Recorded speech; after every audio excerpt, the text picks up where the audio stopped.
qué es el dolor, ¿no? No podemos decir el dolor, solo decimos me duele mucho o poco, por eso utilizamos lo que es la escala analógica, ¿no? Para determinar cuánto de dolor tenemos, porque es una experiencia subjetiva, más no se puede ver. Entonces, vamos a desarrollar cada uno de ellos. Vamos a tratar de resumirlo. Pues aquí en este proceso de transducción hay muchas sustancias que están involucradas en este proceso. En esto se van a activar lo que son los receptores polimodales y son interpretadas como sustancias nocivas, ¿no? Acá se va a liberar lo que es el potasio, los hidrogeniones, la serotonina, la bradicinina, la histamina, prostaglandinas, leucotrienos, sustancia P. ¿De dónde viene cada una de ellas? Pues tenemos aquí en esta tabla donde podemos ver que el potasio pues es liberado por las células que ya se dañaron, la serotonina por placas activadas, la bradicinina por el plasma que está extravasado por la inflamación y los mastocitos degranulados nos van a dar a la histamina y así las demás sustancias. Entonces, en circunstancias de inflamación, el plasma se extravasa hacia el espacio intersticial y aumenta la concentración y pueden activar a los nociceptores. Ustedes han visto o se han podido dar cuenta cuando, por ejemplo, ustedes se cortan la mano, al instante va a haber un sangrado, ustedes como ya van a ser médicos, hacen un poco de compresión y controlan el sangrado. Posterior al controlar el sangrado, ¿qué vamos a encontrar en los bordes o en la periferia de la lesión? Generalmente vamos a encontrar enrojecimiento y ya se torna un poco doloroso. Se controló el sangrado, pero sigue existiendo eso. Lo cual nosotros lo llamamos, o lo hemos llamado muchas veces, que hay un mecanismo de proceso inflamatorio, o también llamado la famosa sopa inflamatoria, donde está la liberación de todas estas sustancias que hemos mencionado. Posteriormente, en esta transducción se lleva a cabo por las terminaciones nerviosas libres. Estas no son mielinizadas, tampoco son especializadas, están localizadas en el tejido periférico. ¿Cómo cuáles? La piel, los músculos, el tejido conectivo, vasos sanguíneos y vísceras.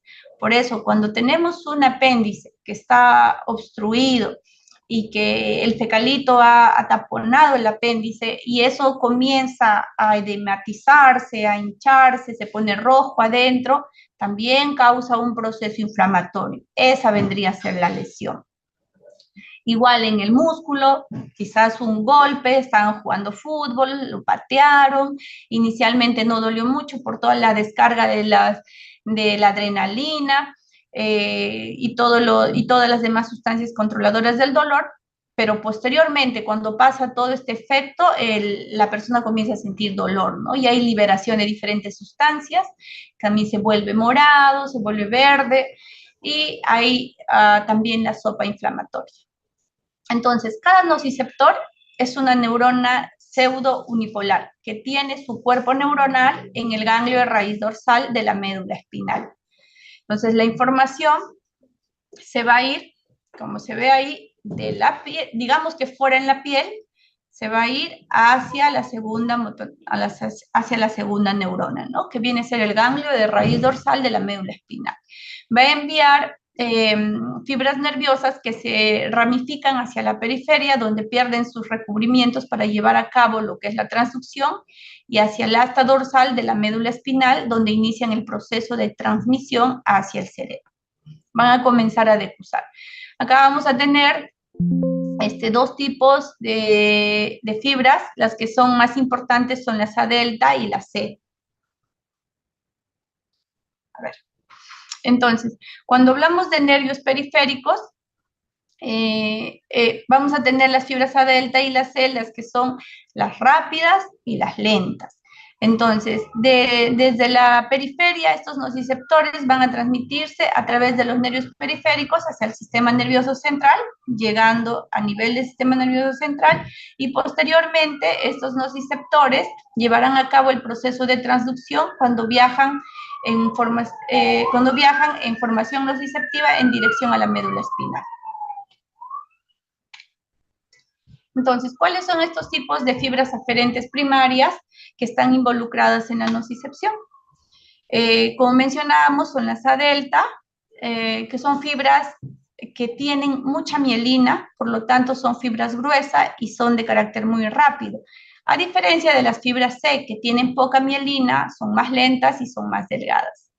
Para determinar la velocidad de transmisión a través de un nervio, ¿no? Tiene que ver mucho cómo están los nódulos de Rambier, y las fibras que son más mielínicas, pues obviamente son más rápidas y también son más gruesas. ¿Cómo diferenciamos al dolor epicrítico y al dolor tipo protopático? Pues el epicrítico es un dolor muy rápido, es punzante, muy bien localizado, ustedes lo pueden ubicar muy bien, y un protopático pues es mucho más lento, más difuso, sordo, persistente, y esto generalmente está transmitido por las fibras C. Un ejemplo de un dolor de tipo epicrítico pues puede ser un hincón con una aguja, ¿no? Y un dolor de tipo protopático muchas veces pueden ser, por ejemplo, los cólicos, pues a veces inicia, o una apendicitis, inicia en la boca del estómago, luego se va al mesogastrio y luego se va a ir localizando a la fosa ilíaca derecha. Entonces acá tenemos las diferencias de los tipos de fibras, de las que son más mielinizadas y de las amielínicas. En conclusión, una tiene más mielina, la otra menos, una pues es más gruesa, más delgada, una de ellas es más rápida, la otra es más lenta, y nos permiten diferenciar porque las fibras A delta son casi siempre las que nos dan lo que es el dolor agudo, a diferencia de las fibras C, que nos va a dar más lo que es el dolor crónico en el tiempo, ¿no?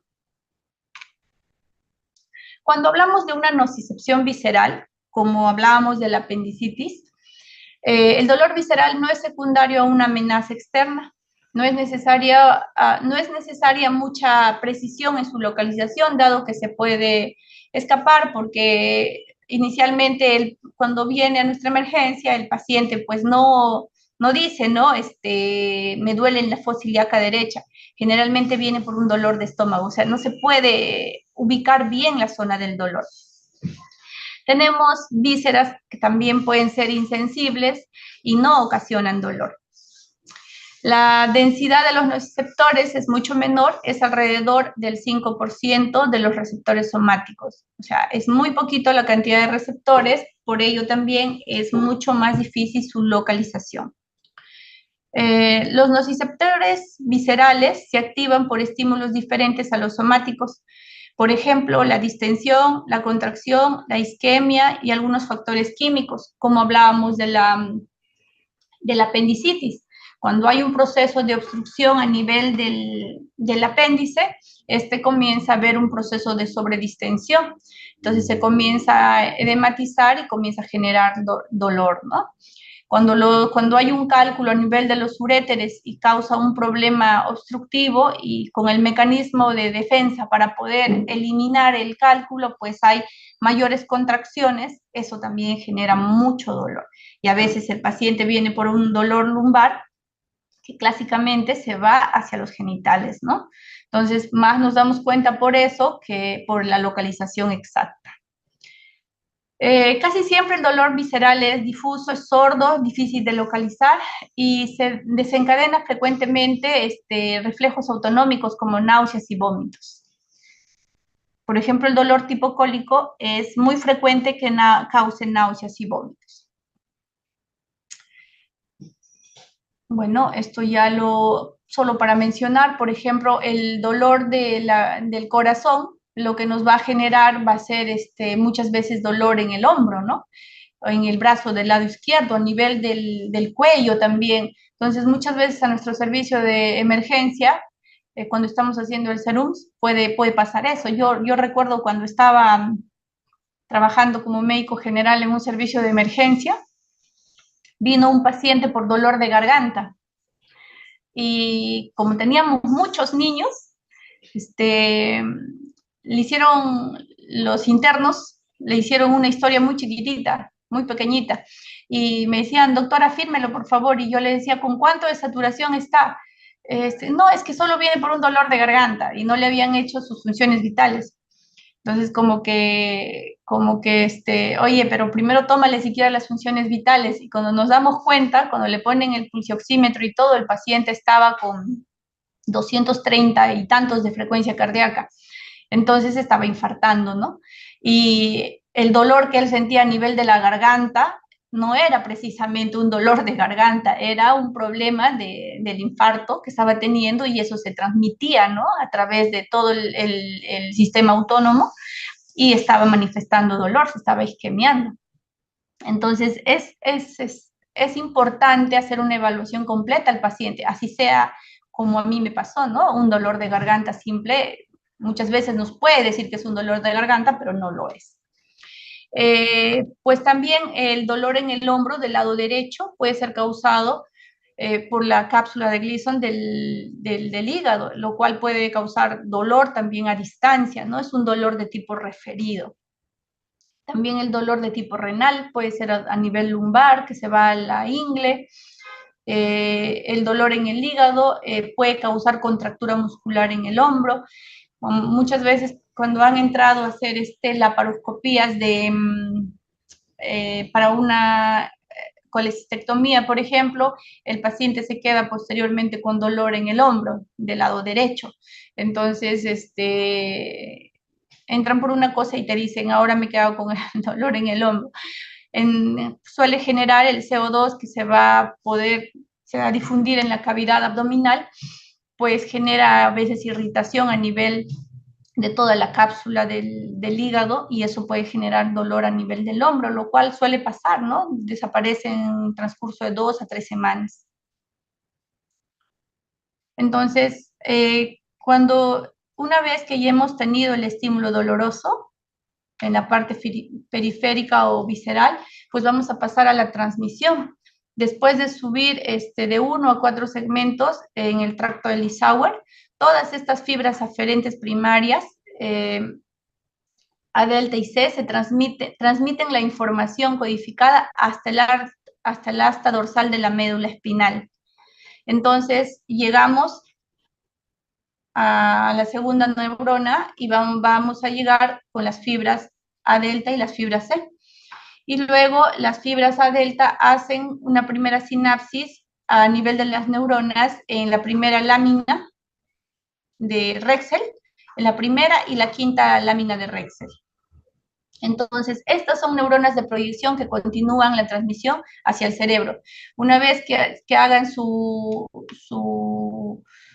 sinapsis, estas van a continuar a través de la vía anterolateral y van a llegar hasta el cerebro.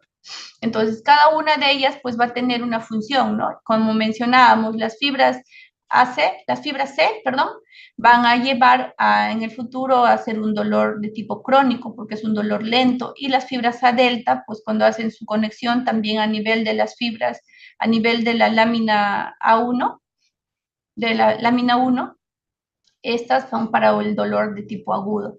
Entonces, característicamente, el dolor crónico va a ser a nivel de las fibras C, va a ser a nivel de 1 y 2, ¿no? Su sinapsis. También tiene que ver aquí las fibras 5. Entonces es importante porque es ahí donde se hacen las sinapsis y vamos a determinar por qué aquí se han hablado de unas teorías de las compuertas, ¿no? Más adelante vamos a hablar de la teoría de la compuerta y justamente es acá por la apertura de estas puertas, por no así decirlo. Entonces, las fibras C hacen sinapsis con las neuronas 1 y 2 de la sustancia gelatinosa y estas neuronas son principalmente interneuronas que hacen sinapsis con neuronas de proyección localizadas en las láminas 4, 5 y 6.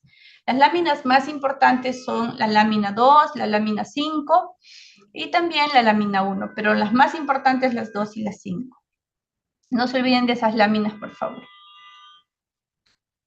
Entonces, la sinapsis en la médula espinal, pues el glutamato es el principal neurotransmisor en la sinapsis. entre las fibras aferentes primarias y las neuronas espinales. Estas actúan con los receptores AMPA y los NMDA y los ampacainatos y los medapotrópicos. En esta sinapsis también se liberan algunos péptidos que funcionan como neurotransmisores involucrados en la nocicepción. ¿Cuáles son estos? Pueden ser la sustancia P, que se unen los receptores NK1 y la neuroquinina y el péptido relacionado con el gen de la calcitonina. La nocicepción normal depende más de la actividad del glutamato. La acción de los péptidos influye más en el proceso de la sensibilización ante estímulos nociceptivos anormales, prolongados o intensos. La sustancia P y la neuroquinina A pues están muy relacionados a lo que es el dolor de tipo crónico. Entonces, aquí vamos a ver tanto las fibras A y las fibras A delta y las fibras C, pues todas normalmente tienen su glutamato, pero este glutamato va a activar a los receptores NMDA y a los AMPA. Entonces, la sustancia P se une a los receptores de la neuroquinina.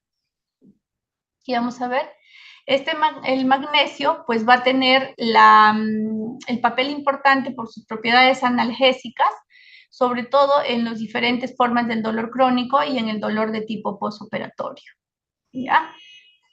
Entonces, estas sustancias son muy importantes porque van a activar, el glutamato las va a activar. Las neuronas de la médula espinal. ¿Cuáles son estas neuronas? Las interneuronas. Reciben información nociceptiva y reaccionan a ella produciendo fenómenos de modulación y activación o inhibiendo la actividad electrofisiológica de otras neuronas. Estas van a disminuir o van a aumentar la respuesta ante estímulos nocivos. Pueden haber neuronas de amplio rango dinámico, las cuales van a recibir la transmisión tanto de estímulos nocivos, también como los inocuos, de lo que no hay nada. Entonces, son neuronas que perciben el tacto, la temperatura, que no te causa dolor, pues puede ser el frío o el calor, también las va a sentir y además responden como información dolorosa. Por ejemplo, la alodinia. La alodinia es un tipo de dolor ante un estímulo doloroso, no, ante un estímulo que no genera dolor. Por ejemplo, el hecho del roce de la piel puede generarnos dolor. Eso es una alodinia, pero eso es por un motivo y una razón, porque ya ha habido una lesión. ¿Ya? Son muy importantes para explicar los momentos en los cuales los estímulos inocuos causan el dolor, como la alodinia. También tenemos a las neuronas específicas para la nocicepción, pues estas sí reciben y transmiten exclusivamente los estímulos nociceptivos, expresan neuropéptidos como la sustancia P, que es la sustancia del dolor. Estas neuronas son importantes para los estímulos más crónicos e intensos y también para los persistentes. Pues esta información nociceptiva es transmitida principalmente por lo que es el tracto espinotalámico junto con la información térmica y el tacto profundo. Envía las proyecciones de las neuronas de forma contralateral. El estímulo doloroso, vamos a ver acá el ejemplo, van a ir inicialmente a lo que es el asta dorsal, a la segunda neurona, y luego estas se van a hacer sinapsis, tanto las A delta y la fibra C a nivel de las láminas, como mencionábamos, 1, y también las láminas 2 y la lámina 5. Aquí ha habido un error de dedo. Entonces, estas a través de estas puertas van a pasar, van a decusarse, o sea, van a irse de aquí, van a pasar hacia el otro lado con la vía paleoespinotalámica y neoespinotalámica, y estas van a subir, van a subir toda la médula, van a llegar al mesencéfalo y posteriormente llegando hasta la corteza cerebral, al tálamo. Entonces, estos dos tractos, tanto el tracto paleoespinotalámico, que envía la información, será utilizada para aspectos afectivos y respuestas autonómicas del dolor. Y el tracto lateral o neoespinotalámico envía información que será utilizada para aspectos sensoriales y discriminatorios del dolor.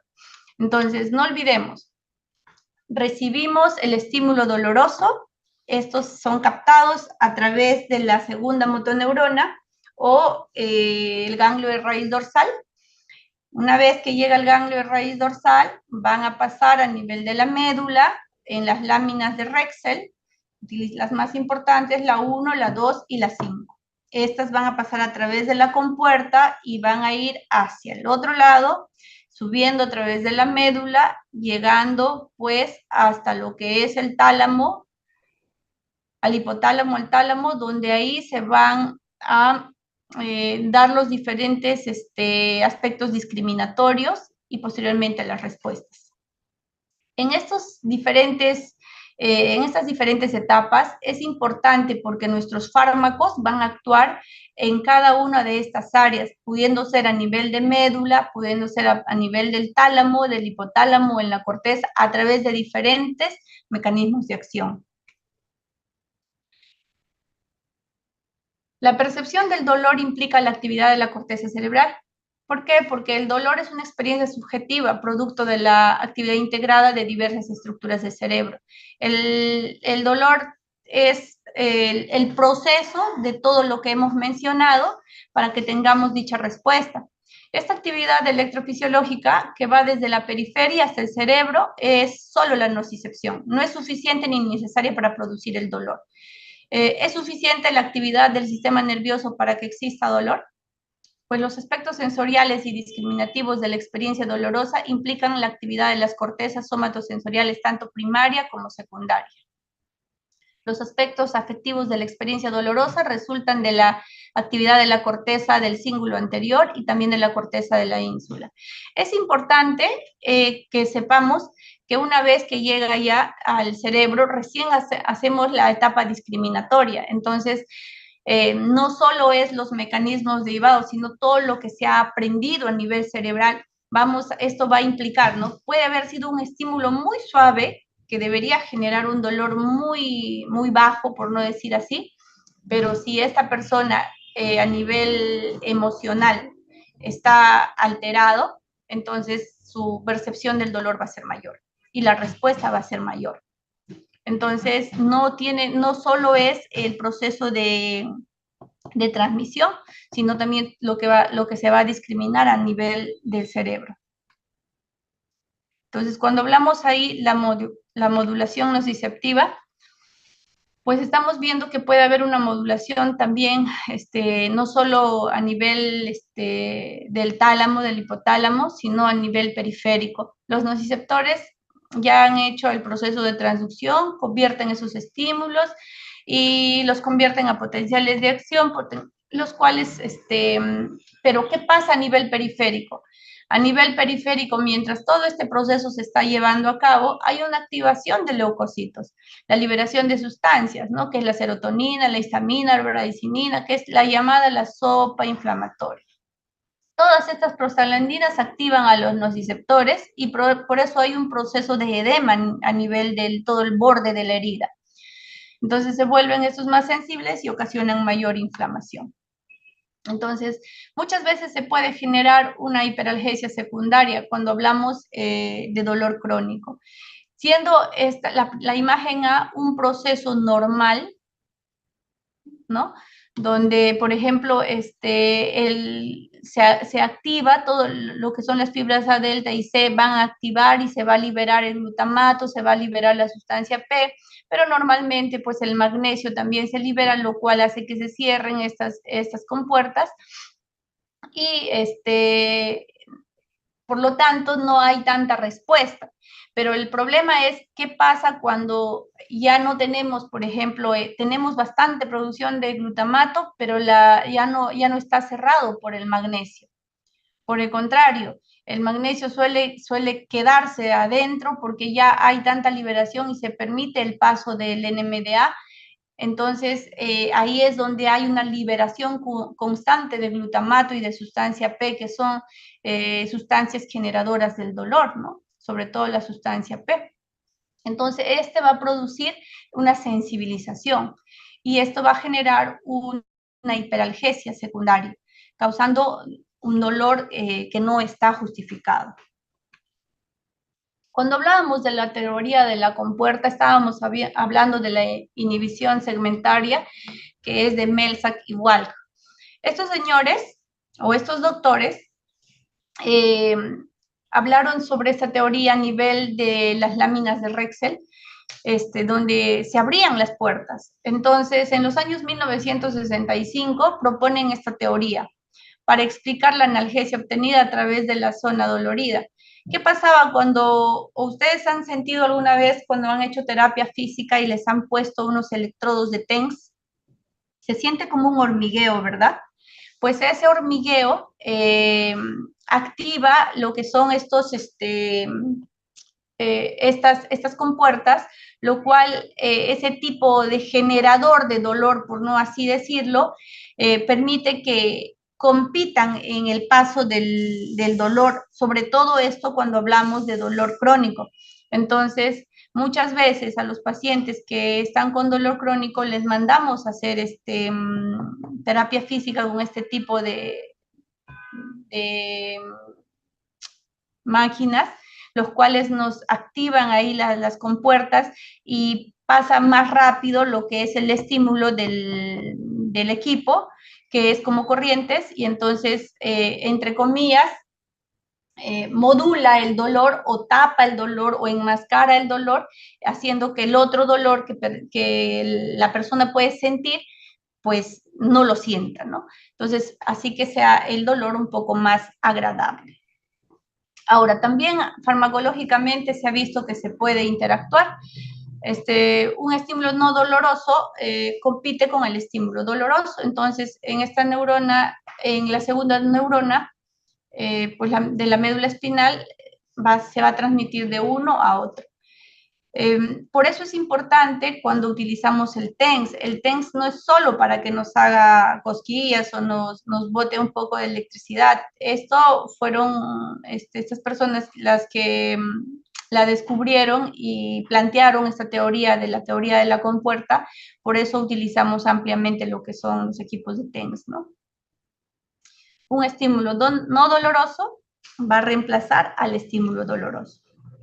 Eso también se va a explicar más adelante, mucho más adelante, cuando hacemos intervencionismo y colocamos unas bombas especiales a nivel de la médula espinal, unas paletas que dan electricidad. Entonces, el objetivo es que esa sensación de hormigueo, de electricidad que se dejan esas paletitas a nivel de la médula, reemplacen al dolor que habitualmente tiene el paciente. Igual tenemos una modulación afectiva y cognitiva del dolor, pues el cerebro modula el dolor a través de los sistemas inhibitorios y excitatorios descendentes, los cuales involucran la actividad de diversos ligandos, ¿no? Los opioides, la dopamina, la norepinefrina, la serotonina. El cerebro, pues estos centros a nivel del cerebro van a integrar y llevar a cabo el sistema de modulación supraespinal, lo cual va a cambiar la percepción del dolor, tantos como los pensamientos, los afectos, la memoria, la hipnosis, la distracción, la relajación. Esto vamos viéndolo, por ejemplo, en las mujeres en un trabajo de parto. El dolor que ellas pueden sentir es muy intenso, pero muchas veces la relajación, la distracción que pueden sentir por la persona que acompaña ese proceso hace mucho más llevadero y disminuye el dolor. Y ahora, cuando nos referimos al opioide, la dopamina, la norepinefrina, pues normalmente cuando pasamos ante por ejemplo, nos cortamos la mano, ¿no? Digamos, estamos cocinando y nos cortamos la mano. Entonces, esa percepción de dolor y también de inquietud, de miedo por lo que nos ha pasado, pues va a hacer que liberemos sustancias internas, ¿no? Como la serotonina, vamos a liberar nuestros opioides endógenos, nuestras endorfinas, los cuales van a hacer que disminuya el dolor, porque de lo contrario sería un dolor mucho más intenso.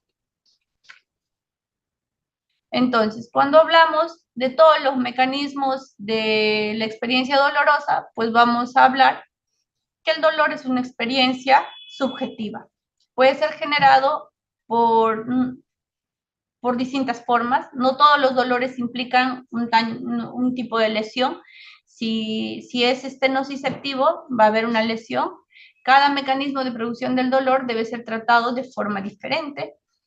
Puede ser secundario a la activación de nociceptores periféricos, se le llama dolor nociceptivo.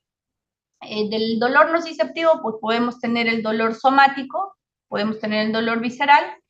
En el dolor somático, que es de todos los tejidos, la parte de la piel, va a generar proceso inflamatorio, va a ocasionar sensibilidad de los receptores. Y el dolor visceral, pues habitualmente es por lesión tisular visceral y por una actividad funcional de nociceptores viscerales por distensión o por contracción, pero eso nos puede generar.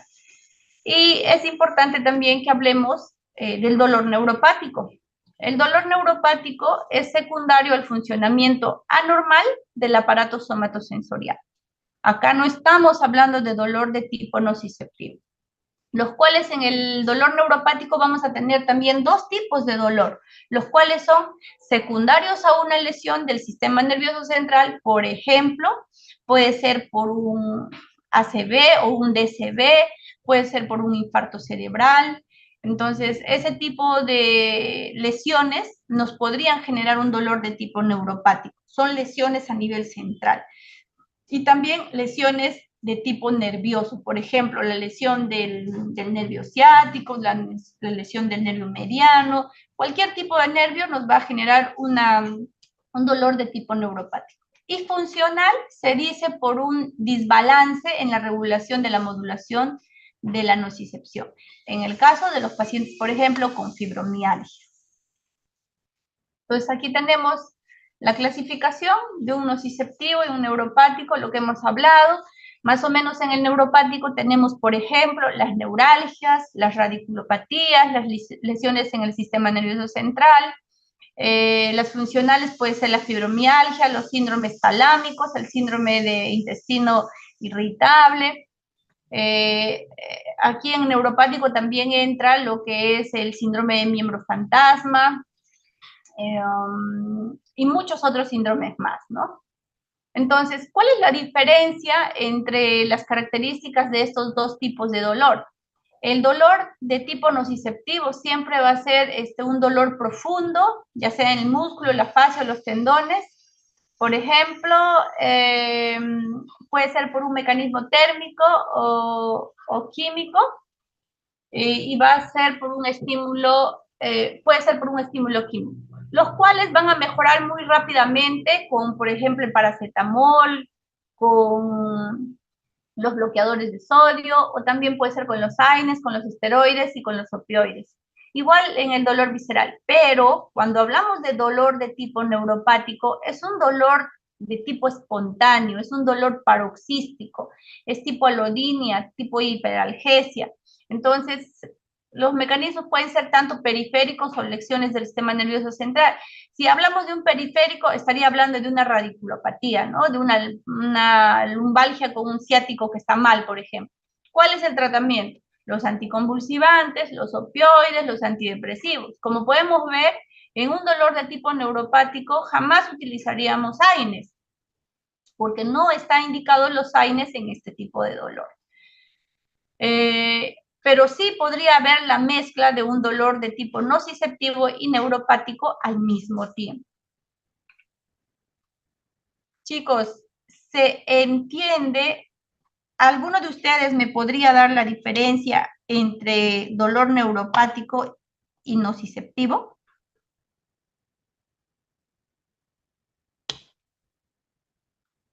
A ver, ¿estará por ahí Ángel Flores?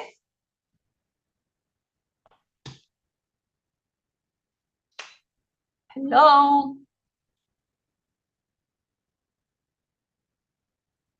¿Estará alguien? Doctora, el dolor nociceptivo es por lesiones, digamos, por activación de la piel y el neuropático es por lesiones ya a nivel del sistema nervioso central, sobre todo Ujú. los nervios. Ya. Denme ejemplos de alguna lesión de tipo nociceptiva y una de tipo neuropática.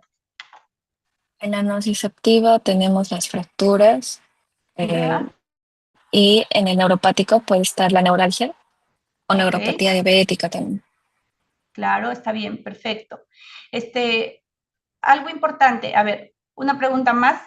Quisiera saber, por ejemplo, cuáles son las fibras que se encargan más del dolor nociceptivo y las del dolor neuropático. ¿Recuerdan? Bueno, El distintivo, doctora, era el A alfa, el A delta, perdón, y la fibra C. ya, Y ya. creo que del lado de neuropático era la resto de las fibras A, beta, gamma y C. Generalmente son las fibras C porque las fibras C son de dolor tipo crónico, ¿no? En las otras, en las agudas van a ser de tipo A delta. También puede ir las fibras C, pero las que van a sobrepasar los 3 meses casi siempre van a ser las fibras C, las que nos van a generar dolor crónico. Bien, chicos. Se toman un break, ¿sí? Nos tomamos un break de 15 minutos, ¿está bien? Gracias, sí, doctor. Sí, doctora, Sí, gracias. doctora. Ya, descansen un rato y entramos con la siguiente. Y un favor, si tienen preguntas, si tienen dudas, no duden en preguntar porque de aquí van a venir las preguntas del examen, ¿sí? Bien.